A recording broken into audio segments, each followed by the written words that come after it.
والكم عم الذهبية، العصائب، هاي الوحوش، الحشد الشعبي. والله شرفكم مو عيب، بالله مو هسه من اخذنا مقراتكم وقعدنا بيهن واخذنا كركوك. والله مو عيب عليكم. يلا وين الزلم؟ مو تقولون احنا وجينا من شمال اربيل وسليمانيه وجينا نحرر كركوكيه، كركوك مالاني. وينكم؟ خايب تشب وين تنتظرني بكركوك؟ ولك هاي مقراتكم احنا ماخذينهن. لك بعد ايش تنتظرني؟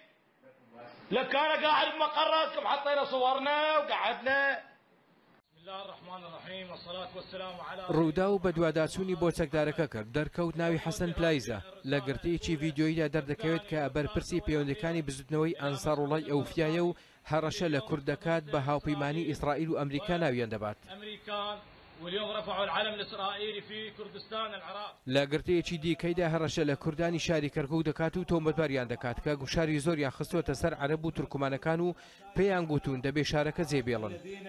موجودين حاليا في كركوك والضغط على الأخوة التركمان. ئەو چەکدارەی حەشدی شعبی کە ناوی حەسەن پلایزە لە گرتەیەکی دیکەدا هەرێمی کوردستان بە ئیستیفزازکردنی سوپای عێراق تۆمەتبار دەکات.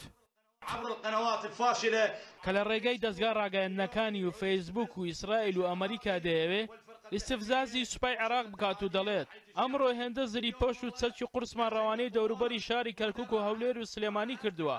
نەخێر هەڵەی ناتوانانی ئیستیفزازی حەشدی شعبی و هێزی ئەمنیەکانی عێراق بکەیت. پێشترێش پێمان گوتی عێراق یەکپارچەیە.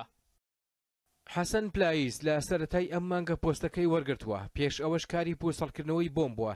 تا ئێستاش نزیکەی دە ڤیدیۆی بڵاو کردوونەتەوە و لە هەمویان لە دژی کورد و پێشمەرگە قسەی کردووە.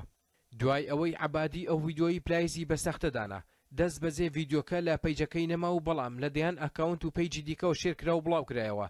جگەلەوەش بە دەرکەوتنی لە وێنەیەکدا لەگەڵ ئەبوو مەهدی موهەندی جێگری فەرماندەی گشتی حەشدی شعبی کە زۆر نزیکە لە ئێران و خۆی بە سەربازی خامنەئی دەزانێت هیچ ئامرازێک لە بەردەستی حکوومەتی عێراق نامێنێت بۆ ئەوەی بڵێ حەسەن پلایز سەر بە حەج نییە.